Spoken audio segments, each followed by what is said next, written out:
Hello दोस्तों, welcome to student channel में आप लोग का स्वागत है। जैसे कि देख सकते हैं, रेलवे ग्रुप डी परीक्षा क्वेश्चन बैंक 2022 जो 2022 में एग्जाम हुआ था उसका वॉल्यूम 1 आ गया है। तो देख सकते हैं 30 शिफ्ट का तो वॉल्यूम 1 आ गया। इसका डेली साइंस क्वेश्चन प्रैक्टिस करा रहे हैं इस चैनल पर। तो क्योंकि एलपी में आने वाला वैकेंसी के लिए मोस्ट इंपोर्टेंट साइंस का क्वेश्चन है, क्योंकि 20 में 20 आप ला, क्योंकि ये 2018 से 2022 जो अप लेवल का क्वेश्चन इसमें दिया गया है। तो आप इसका सोल्यूशन अगर करना चाहते हैं तो हमारे चैनल को सब्सक्राइब कर लीजिए और लाइक और शेयर जरूर कीजिए, जिससे होगा हम मोटिवेट होंगे। आप लोग को 30 शिफ्ट इसका सोल्यूशन लगातार आपको कराते रहेंगे। आने वाला इसका वॉल्यूम 2 वॉल्यूम 3 भी आएगा तो आपको उसका भी आपको हम प्रोवाइड कराएंगे। और लास्ट में आप लोग को 30 शिफ्ट खत्म करने के बाद आपको हम PDF प्रोवाइड आपको रिवीजन के लिए आपको हम कराएंगे। तो चलिए क्वेश्चन की ओर। तो देखिए क्वेश्चन में इसका देखिए, अगर पार्ट 1 अगर पार्ट 2 नहीं देखे हैं तो आप जाकर प्लेलिस्ट बना हुआ देख सकते हैं। तो देखिए इस अभी जो होगा सेट 3 होगा 17 तारीख 8वां महीना 2022 थर्ड शिफ्ट का। अगर फर्स्ट सेकेंड नहीं देखे हैं तो प्लेलिस्ट बना हुआ जाकर देख सकते हैं। तो चलिए क्वेश्चन की ओर, किस प्रकार से क्वेश्चन इसका है। देखिए क्वेश्चन में कहा गया, 1 नंबर क्वेश्चन को ध्यान से देखिए। कहा गया किसी पदार्थ की प्रतिरोधकता इनमें से किस कारक पर निर्भर करता है। कहा गया क्वेश्चन को ध्यान से देखिएगा, किसी पदार्थ की प्रतिरोधकता इनमें से किस कारक पर निर्भर करती है। तो बताइए एक का आंसर क्या हो जाएगा। एक का आंसर हो जाएगा ऑप्शन बी हो जाएगा। इसका आंसर बी हो जाएगा। इसका आंसर तापमान, क्योंकि क्वेश्चन में कहा किसी पदार्थ की प्रतिरोधकता इनमें से किस कारक पर निर्भर करती है। किस पर करती है? तापमान पर। Option B answer. उसके बाद देखिए 2 नंबर क्वेश्चन ध्यान से देखिए। 2 नंबर कहा गया निम्नलिखित में से कौन सी विद्युत ऊर्जा की वाणिज्य इकाई है। कहा गया क्वेश्चन को देखिए, निम्नलिखित में से कौन सी विद्युत ऊर्जा की वाणिज्य इकाई है। तो बताइए इसका 2 का आंसर क्या हो जाएगा। तो देखिए 4 ऑप्शन दिया गया है, तो 2 का आंसर ऑप्शन सी हो जाएगा, किलोवाट घंटा। क्या हो जाएगा? किलोवाट घंटा। क्योंकि क्वेश्चन में कहा गया निम्नलिखित में से कौन सा विद्युत ऊर्जा की वाणिज्य इकाई है, तो क्या हो जाएगा? किलोवाट घंटा। अब चलिए आगे क्वेश्चन देखिए। 3 नंबर क्वेश्चन को ध्यान से देखिए। 3 में कहा गया गार्ड कोशिकाएं की प्रक्रिया में शामिल है। गार्ड की कोशिकाएं प्रक्रिया में क्या चीज शामिल है ये बताइए। 4 ऑप्शन दिया गया है, बताइए 3 का आंसर क्या हो जाएगा। देखिए 3 का आंसर हो जाएगा ऑप्शन ए हो जाएगा। इसका आंसर वापसीकरण। क्या हो जाएगा? वापसीकरण। कहा गया क्वेश्चन में गार्ड कोशिकाएं प्रक्रिया में शामिल क्या शामिल होते हैं, इसमें वापसीकरण होते हैं। ऑप्शन 3 का ए हो जाएगा सही। आप लोग शेयर जरूर कीजिए, लाइक जरूर। अगर आपको क्वेश्चन अगर आप अच्छा आपको लगे तो आप लोग लाइक जरूर कीजिए, शेयर कीजिए, जिससे हम मोटिवेट रहेंगे। आप लोग को हम 30 लगातार आपको प्रोवाइड हम कराते रहेंगे, तो इसलिए आपको सपोर्ट चाहिए आप लोग को। तो चलिए क्वेश्चन के आगे देखिए। क्वेश्चन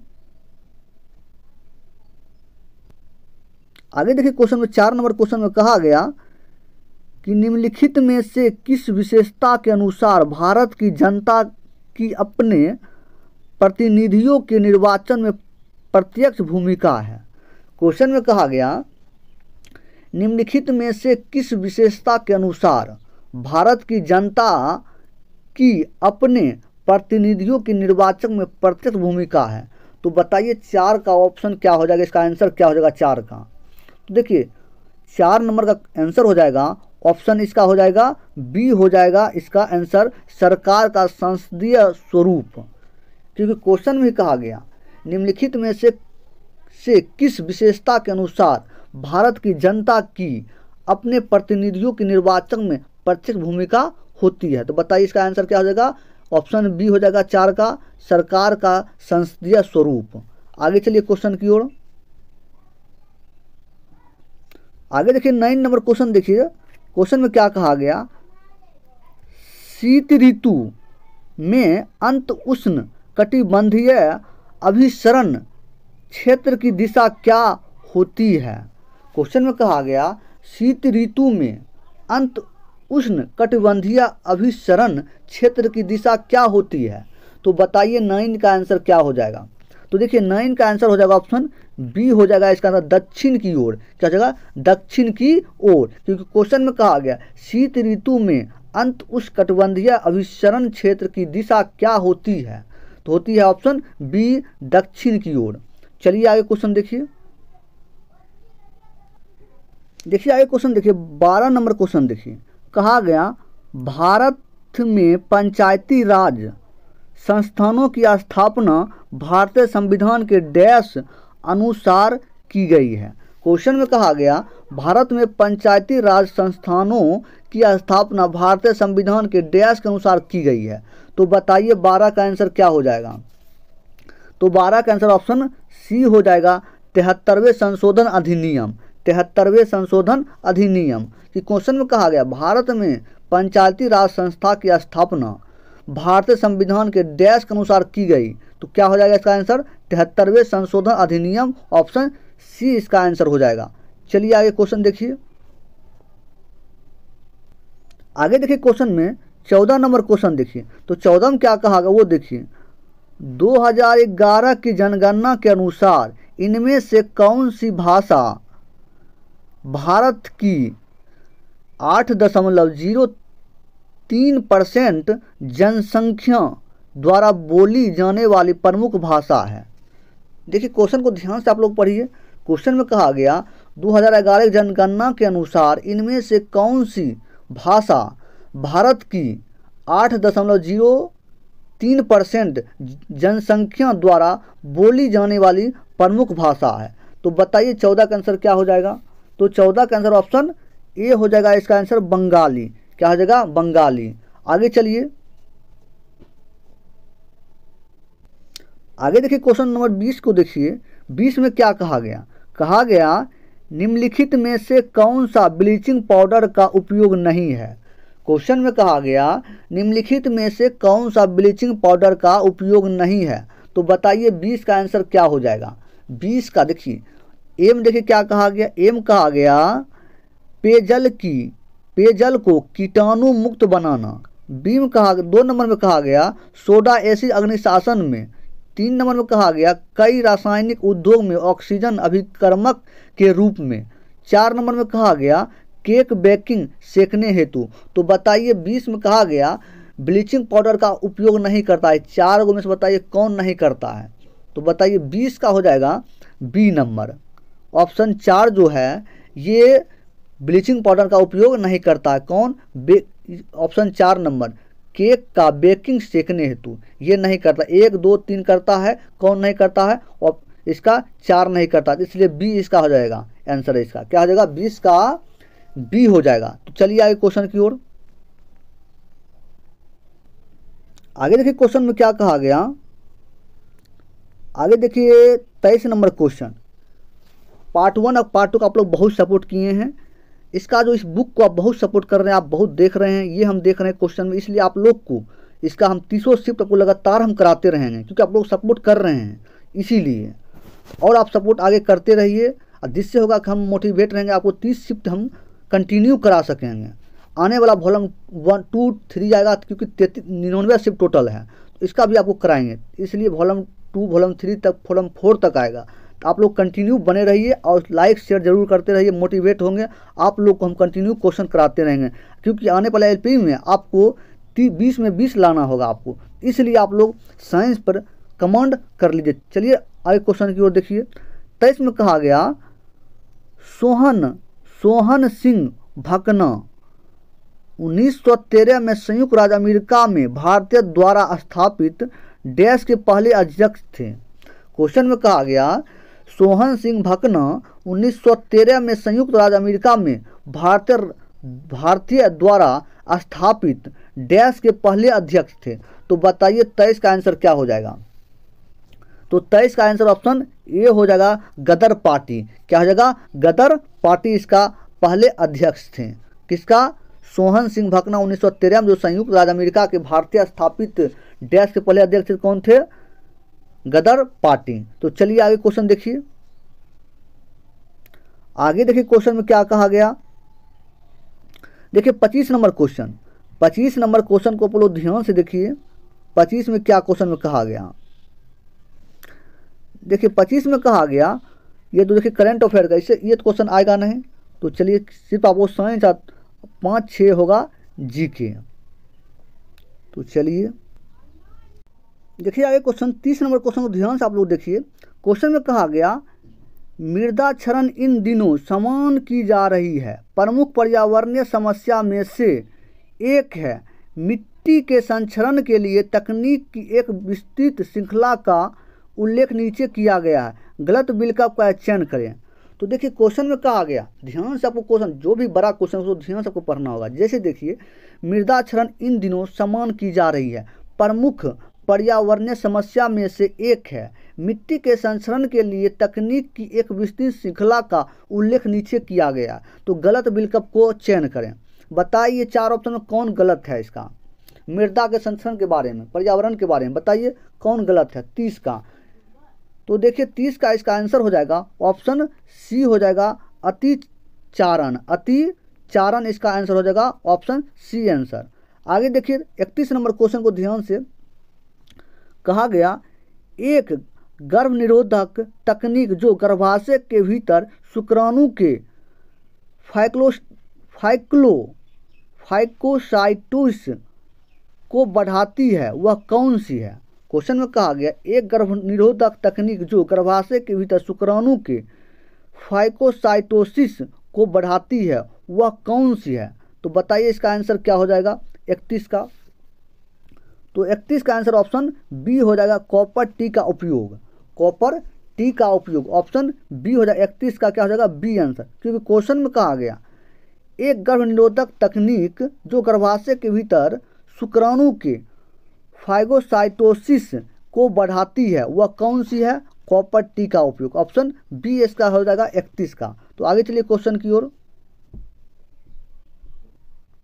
आगे देखिए क्वेश्चन में कहा गया 35 नंबर क्वेश्चन कहा गया न्यूलैंड के अष्टक में किन 2 तत्वों का गुण समान पाए थे।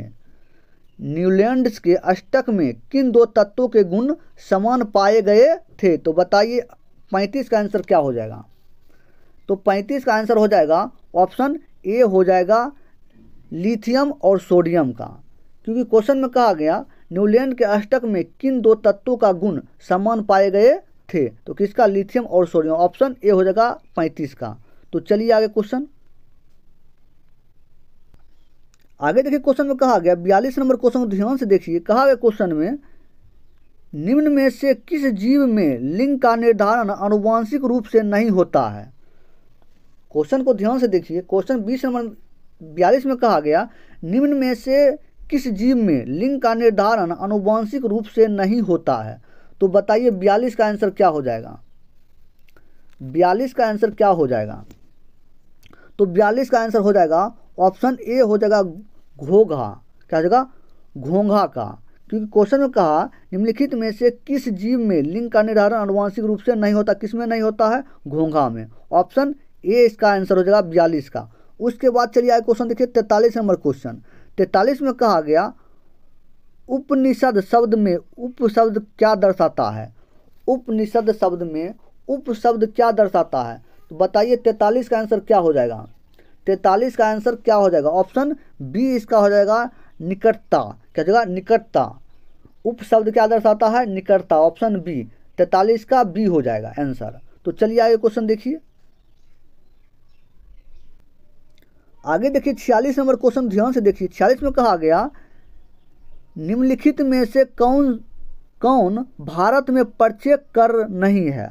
निम्नलिखित में से कौन भारत में प्रत्यक्ष कर नहीं है। बताइए 46 का आंसर क्या हो जाएगा। 46 का आंसर क्या हो जाएगा। 46 का हो जाएगा ऑप्शन बी हो जाएगा इसका आंसर उत्पाद शुल्क।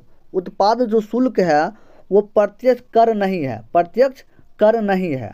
इसीलिए क्वेश्चन में कहा गया निम्नलिखित में से कौन सा भारत में प्रत्यक्ष कर नहीं है। कौन नहीं है, उत्पादन शुल्क। और आयकर है, कैपिटल गेन टैक्स है, कॉर्पोरेटर टैक्स है, ये सब है। कौन नहीं है, तो ऑप्शन बी हो जाएगा उत्पादन शुल्क। आगे चलिए क्वेश्चन। आगे देखिए क्वेश्चन में कहा गया 51 नंबर क्वेश्चन में एक प्रकाश किरण 2 माध्यम को पृथक करने वाले एक इंटरफेस पर उसके अभिलंब के अनुदिश आपतित होती है। आपतित किरण अपवर्तित किरण के बीच का कोण डैश के बराबर है। क्वेश्चन में कहा गया एक प्रकाश किरण दो माध्यम को पृथक करने वाली एक इंटरफेस पर उसके अभिलंब के अनुदिश आपतित होती है। आपतित किरण अपवर्तित किरण के बीच का कोण डैश के बराबर होती है। तो बताइए इसका आंसर क्या हो जाएगा 51 का। तो 51 का आंसर ऑप्शन सी हो जाएगा 0 डिग्री। क्या जगह 0 डिग्री 51 का सी। उसके बाद चलिए आगे क्वेश्चन देखिए। आगे देखिए क्वेश्चन में कहा गया 54 नंबर क्वेश्चन। 54 नंबर में कहा गया भारत में आम वर्ष की घटना किस ऋतु से संबंधित है। 54 में कहा गया भारत में आम वर्ष की घटना किस ऋतु से संबंधित है। तो बताइए 54 का आंसर क्या हो जाएगा। तो 54 का आंसर हो जाएगा ऑप्शन बी हो जाएगा ग्रीष्म। ऑप्शन बी ग्रीष्म ऋतु में।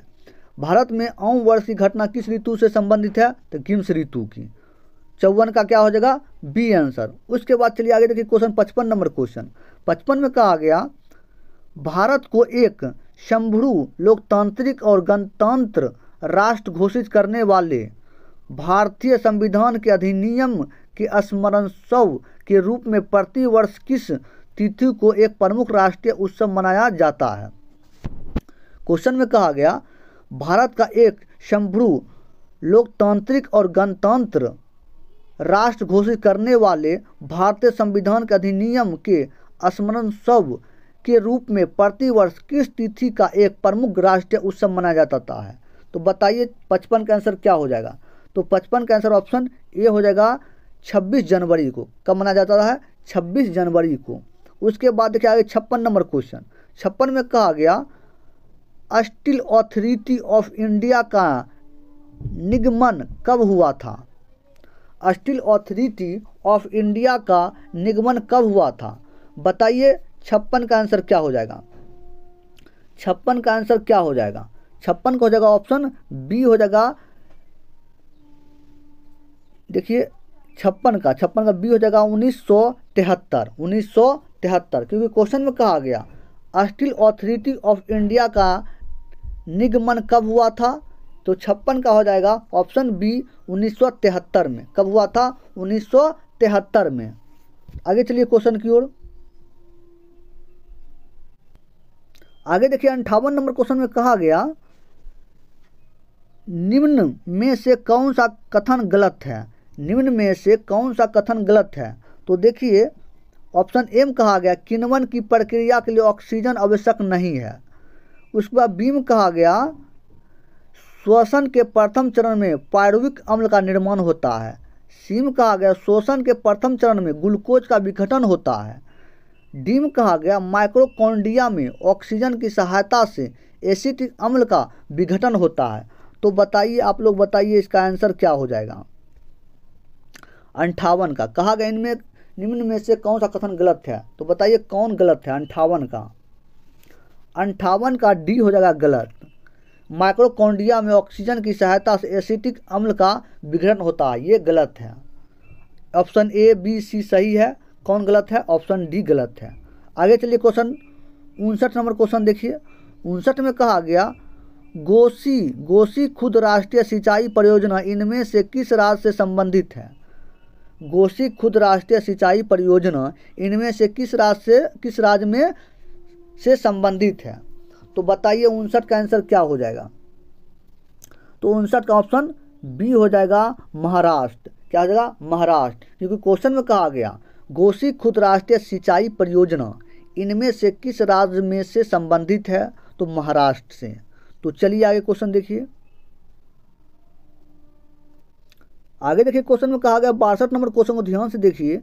कहा गया समूह के निम्न में से किस तत्व में सर्वाधिक आध्यात्मिक गुण होते हैं। क्वेश्चन में कहा गया समूह के निम्न में से किस तत्व में सर्वाधिक आध्यात्मिक गुण होते हैं। तो बताइए 4 ऑप्शन में कौन इसका आंसर हो जाएगा 62 का। 62 का आंसर हो जाएगा ऑप्शन डी हो जाएगा ऑक्सीजन। क्या हो जाएगा ऑक्सीजन। समूह के निम्न में से किस तत्व में सर्वाधिक आध्यात्मिक गुण होते हैं ऑक्सीजन में। तो हो जाएगा 62 का डी आंसर हो जाएगा। आगे चलिए देखिए क्वेश्चन 69 नंबर क्वेश्चन को 69 में कहा गया निम्नलिखित में से कौन सी मानव कोशिका अपने आकार को बदलने की क्षमता रखती है। क्वेश्चन में कहा गया निम्नलिखित में से कौन सी मानव कोशिका अपने आकार को बदलने की क्षमता रखती है। तो बताइए 69 का आंसर क्या हो जाएगा। तो 69 का हो जाएगा इसका आंसर ऑप्शन सी WBC। क्या जगह WBC। तो इसका आंसर ऑप्शन सी हो जाएगा 69 का, क्योंकि क्वेश्चन में कहा गया निम्नलिखित में से कौन सी मानव कोशिका अपने आकार को बदलने की क्षमता रखती है। तो कौन रखती है, WBC। आगे चलिए क्वेश्चन देखिए 70 नंबर क्वेश्चन। 70 में कहा गया अतीत में खर्च की गई लागत जिसे भविष्य में वसूल नहीं किया जा सकता है डैश कहलाता है। क्वेश्चन में कहा गया अतीत में खर्च की गई लागत जिसे भविष्य में वसूल नहीं किया जा सकता है डैश कहलाती है। तो क्या कहलाती है बताइए 70 का। तो 70 का आंसर ऑप्शन सी हो जाएगा विफल लागत। क्या जगह विफल लागत, 70 का सी आंसर। आगे चलिए क्वेश्चन देखिए। आगे देखिए 71 नंबर क्वेश्चन में क्या कहा गया। 71 में कहा गया यदि हम डैश में अमोनिया का विलयन मिलाते हैं तो एक सफ़ेद अवक्षेप बनेगा। क्वेश्चन में कहा गया यदि हम डैश में अमोनिया का विलयन मिलाते हैं तो एक सफ़ेद अवक्षेप बनेगा। तो क्या बनेगा ये बताइए। 71 का आंसर क्या हो जाएगा। 71 का आंसर ऑप्शन ए हो जाएगा AlCl3 विलयन। इसका आंसर हो जाएगा 71 का ए हो जाएगा, क्योंकि क्वेश्चन में कहा गया यदि हम डैश में अमोनिया का विलयन मिलाते हैं तो एक सफ़ेद अवक्षेप बनेगा। तो क्या बनेगा, 71 का AlCl3 विलयन बनेगा। आगे चलिए। आगे देखिए क्वेश्चन में 74 नंबर क्वेश्चन में कहा गया नर्मदा बचाओ आंदोलन की शुरुआत सरदार सरोवर बांध की ऊंचाई बढ़ाने के खिलाफ विरोध के रूप में हुई थी। बांध के निर्माण की कुछ कहानियां का उल्लेख नीचे किया गया है। इनमें से कौन सा बांध निर्माण के एक लाभ है बताइए। क्वेश्चन में कहा गया नर्मदा बचाओ आंदोलन की शुरुआत सरदार सरोवर बांध की ऊंचाई बढ़ाने के खिलाफ विरोध के रूप में हुई थी। बांध के निर्माण कुछ हानियों का उल्लेख नीचे किया गया है। उनमें से कौन सा बांध निर्माण का एक लाभ है ये बताइए। 4 ऑप्शन दिया गया। तो बताइए 74 का आंसर क्या हो जाएगा। तो 74 में देखिए ऑप्शन एम क्या है। एम है वनों की कटाई और जैव विविधता का नुकसान होता है। बी में कहा गया जनता के धनों का बहुतायत में इस्तेमाल होता है। सी में कहा गया ये सिंचाई और विद्युत उत्पादन में सहायता होता है। डी में क्या है बहुत से आदिवासियों और किसान विस्थापित होते हैं। तो बताइए इसका आंसर, इसका लाभ बताइए। लाभ बताइए क्या हो जाएगा 74 का। तो देखिए 74 का आंसर हो जाएगा ऑप्शन सी हो जाएगा। ये सिंचाई और विद्युत उत्पादन में सहायक होते हैं, तो इसलिए इसका लाभ होता है, क्योंकि उल्लेख नीचे किया गया इनमें से कौन सा बांध के निर्माण में एक लाभ है। तो कौन है, ऑप्शन सी। आगे चलिए। आगे देखिए क्वेश्चन में कहा गया 77 नंबर क्वेश्चन में एक छात्र किसी गोलीय दर्पण का उपयोग करके एक कागज पर सूर्य का एक स्पष्ट प्रतिबिंब फोकस करता है जो कुछ समय बाद जलने लगता है। दर्पण के बारे में इनमें से कौन सा कथन सही है। तो क्वेश्चन में कहा गया एक छात्र किसी गोलीय दर्पण का उपयोग करके एक कागज पर सूर्य का एक स्पष्ट प्रतिबिंब फोकस करता है जो कुछ समय बाद जलने लगता है। दर्पण के बारे में इनमें से कौन सा कथन सही है ये बताइए। तो 77 का देखिए ऑप्शन एम कहा गया यह अवतल गोलीय दर्पण है। बीम कहा गया इसकी फोकस दूरी धनात्मक होती है। सीम कहा गया यह एक अभिसारी दर्पण है। तो बताइए इसका क्या हो जाएगा इसका आंसर 77 का। तो 77 का हो जाएगा आंसर ऑप्शन सी हो जाएगा। ए और सी दोनों सही है। ए और सी दो सही है। ए और सी, ए में है अवतल दर्पण गोलीय दर्पण है, सी में यह एक अभिसारी दर्पण है, इसलिए ए और सी दोनों सही होगा। इसका ऑप्शन 77 का सी इसका आंसर हो जाएगा। आगे चलिए क्वेश्चन की ओर। आगे देखिए 79 नंबर क्वेश्चन देखिए। 79 में कहा गया चुंबकीय क्षेत्र के लंबवत स्थित कुंडली की गति के कारण उसमें प्रेरित धारा की दिशा निर्धारित करने के लिए इनमें से किस नियम का उपयोग किया जाता है। कहा गया क्वेश्चन में 79 नंबर क्वेश्चन में चुंबकीय क्षेत्र की लंबवत स्थिर कुंडली की गति के कारण उसमें प्रेरित धारा की दिशा निर्धारित करने के लिए इनमें से किस नियम का उपयोग किया जाता है। तो बताइए 79 का आंसर क्या हो जाएगा। तो 79 का आंसर ऑप्शन ए हो जाएगा, फ्लेमिंग के दाएं हाथ का नियम। फ्लेमिंग के दाएं हाथ का नियम, क्योंकि क्वेश्चन में कहा गया चुंबकीय क्षेत्र के लंबवत स्थित कुंडली की गति के कारण उसमें प्रेरित धारा की दिशा निर्धारित करने के लिए इनमें से किस नियम का उपयोग किया जाता है। फ्लेमिंग के दाएं हाथ का नियम 79 का ए हो जाएगा। तो चलिए आगे क्वेश्चन की ओर। देखिए 80 नंबर क्वेश्चन देखिए। 80 में कहा गया 80 नंबर क्वेश्चन ध्यान से आप लोग देखिए। निम्नलिखित रासायनिक अभिक्रिया के लिए संतुलित अभिक्रिया कौन सी है। कहा गया क्वेश्चन में निम्नलिखित रासायनिक अभिक्रिया के लिए संतुलित अभिक्रिया कौन सी है। तो देखिए क्वेश्चन में है beryllium sulphate plus aluminium chloride, तीर का चिन्ह beryllium chloride plus aluminium sulphate. तो देखिए 4 ऑप्शन दिया गया है, तो इसमें बताइए संतुलित अभिक्रिया कौन सी है। तो देखिए बताइए आप 80 का क्या हो जाएगा। तो 80 का देखिए आंसर हो जाएगा ऑप्शन बी हो जाएगा इसका आंसर। ये संतुलित है। कौन सी संतुलित है, ये ऑप्शन बी संतुलित है। कैसे है वो देखिए आप। 3BaSO4 प्लस 2AlCl3, तीर का चिन्ह। अब देखिए संतुलित है कि नहीं। 3 वो जो है इसका Ba, 3 Ba है, तो यहाँ भी 3 Ba है, जैसे देख सकते हैं।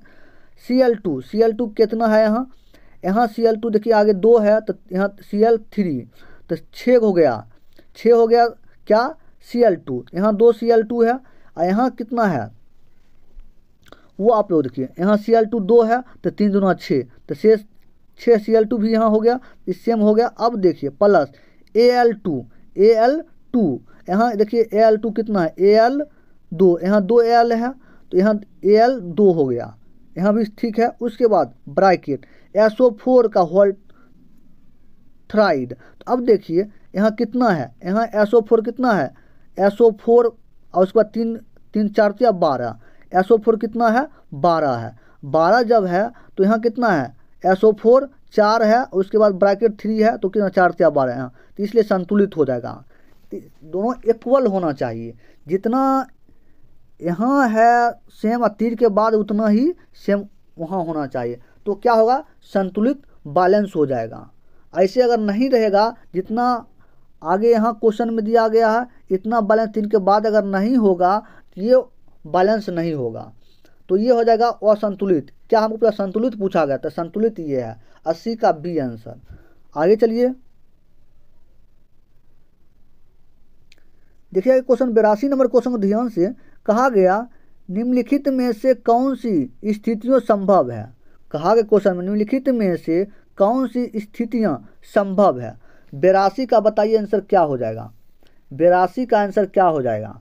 तो 82 का आंसर हो जाएगा ऑप्शन सी, इसका ऑप्शन सी इसका आंसर हो जाएगा, ए और बी दोनों। क्योंकि वो देखिए आप ध्यान से क्वेश्चन में कहा निम्नलिखित में से कौन सी स्थितियां संभव है, तो 4 A B C तक दिया गया, इसमें बताइए कौन संभव है। तो देखिए एम कहा गया वो देखिए एम कहा गया चुंबकीय बल रेखा एक दूसरे को समांतर हो सकती है। बीम कहा गया चुंबकीय बल रेखा संकेलित वृत्त हो सकती है। सीम कहा गया चुंबकीय बल रेखा एक दूसरे को प्रतिच्छेदित कर सकती है। तो बताइए इस 3 A B C में कौन सही है, ये आप लोग बताइए। तो ऑप्शन सी ए और बी दोनों सही है, ए और बी दोनों सही है। ए में है चुंबकीय बल रेखा एक दूसरे को समांतर हो सकती है, सी में है चुंबकीय बल रेखा एक दूसरे को प्रतिच्छेदित कर सकती है, इसलिए ए और बी दोनों सही हो जाएगा। आगे प्रश्न की ओर चलिए। आगे देखिए 86 नंबर क्वेश्चन, कहा गया मानव वृक्क में विक्राणु के नलिकानुमा भाग द्वारा आरंभिक निस्यंद से इनमें से किन पदार्थ का चयनात्मक पुनः अवशोषण कर लिया जाता है। कहा गया क्वेश्चन में मानव वृक्क में विक्राणु के नलिकानुमा भाग द्वारा आरंभिक निस्यंद से इनमें से किन पदार्थों का चयनात्मक पुनः अवशोषण कर लिया जाता है। तो बताइए 86 का आंसर क्या हो जाएगा।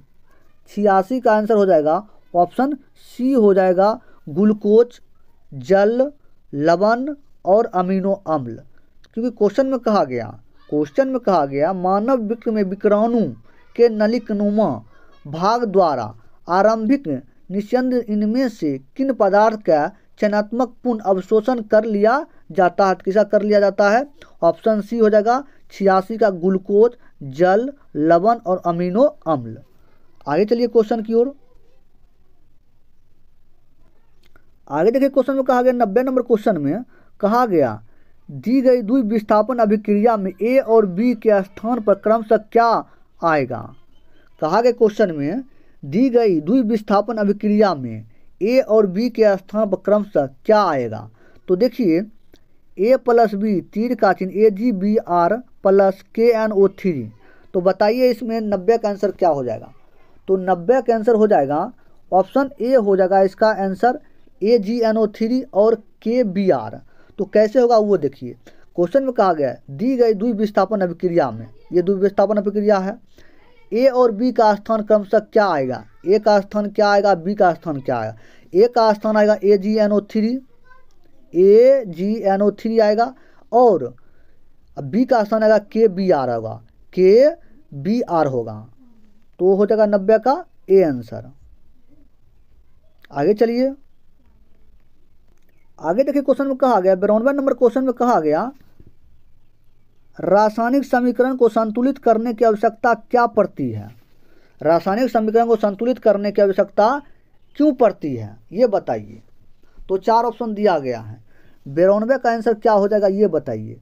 तो 92 का आंसर ऑप्शन बी हो जाएगा, इसका आंसर हो जाएगा द्रव्यमान संरक्षण के नियम को संतुष्ट करने के लिए। क्योंकि क्वेश्चन में कहा गया रासायनिक समीकरण को संतुलित करने की आवश्यकता क्यों पड़ती है। ऑप्शन बी द्रव्यमान संरक्षण के नियम को संतुष्ट करने के लिए, द्रव्यमान संरक्षण के नियम को संतुष्ट करने के लिए। तो 92 क्या हो जाएगा, ऑप्शन बी इसका आंसर हो जाएगा। आगे प्रश्न की ओर चलिए। आगे क्वेश्चन में देखिए 93 नंबर क्वेश्चन में कहा गया गहरे समुद्र में पानी का रंग नीला किसके कारण दिखाई देता है। कहा गया क्वेश्चन में गहरे समुद्र में पानी का रंग नीला किसके कारण दिखाई देता है ये बताइए 93 का आंसर। तो 93 का आंसर हो जाएगा ऑप्शन ए हो जाएगा प्रकाश प्रकीर्णन के कारण, प्रकाश के प्रकीर्णन के कारण। क्योंकि 93 में कहा गया क्वेश्चन में गहरे समुद्र में पानी का रंग नीला किसके कारण दिखाई देता है। तो ऑप्शन ए प्रकाश के प्रकीर्णन के कारण। तो चलिए 93 का ए हो गया। आगे चलिए प्रश्न की ओर। 100 नंबर क्वेश्चन देखिए, लास्ट क्वेश्चन है। तो क्वेश्चन में कहा गया निम्न धातु को अभिक्रियाशीलता के अनुसार अवरोही क्रम में व्यवस्थित कीजिए। क्वेश्चन में कहा गया निम्न धातु को अभिक्रियाशीलता के अनुसार अवरोही क्रम में व्यवस्थित कीजिए। तो धातु को अभिक्रियाशीलता के अनुसार अवरोही क्रम में, तो देखिए अवरोही क्रम में इसको दिया गया है, इसको अवरोही क्रम में व्यवस्थित कीजिए। तो इसका देखिए 100 का आंसर क्या हो जाएगा। तो देखिए 100 का आंसर हो जाएगा ऑप्शन सी हो जाएगा। पहले देखिए क्या होगा, के बड़ा होगा किससे, सोडियम से, सोडियम बड़ा होगा Zn से, Zn बड़ा होगा Cu से, Cu बड़ा होगा Hg से, Hg बड़ा होगा Ag से। इसका आंसर हो जाएगा ऑप्शन सी। इस प्रकार से आपको अवरोही क्रम कहा गया अवरोही। इसका मतलब क्या हुआ, अवरोही का मतलब हुआ घटते क्रम, पहले बड़ा आएगा उसके बाद छोटा, फिर बड़ा, फिर छोटा। तो पहले जो भी बड़ा होगा उसको पहले लेंगे, उसके बाद, इसलिए अवरोही का मतलब ये हुआ। तो इसका आंसर हो गया ऑप्शन सी, 100 का सी आंसर। तो आप लोग शेयर जरूर कीजिए, क्योंकि बुक देखिए, बुक जो बहुत अभी महंगा बुक मार्केट में चल रहा है, इसलिए आप लोग बुक अगर नहीं भी खरीदे हैं तो कोई प्रॉब्लम की बात नहीं है। आप लोग कंटिन्यू हमारे चैनल पर बने रहिए। आप लोग को हम कंटिन्यू इसका 30 सेट आपको सोल्यूशन कराएंगे साइंस, क्योंकि एलपी माने वाला वैकेंसी में आपको 20 में 20 कर सकते हैं साइंस में, क्योंकि मोस्ट इंपोर्टेंट क्वेश्चन है। तो आप लोग बने रहिए और लाइक शेयर जरूर करिए, और शेयर जरूर से, जिससे होगा और सारे स्टूडेंट का हेल्प हो सकेगा।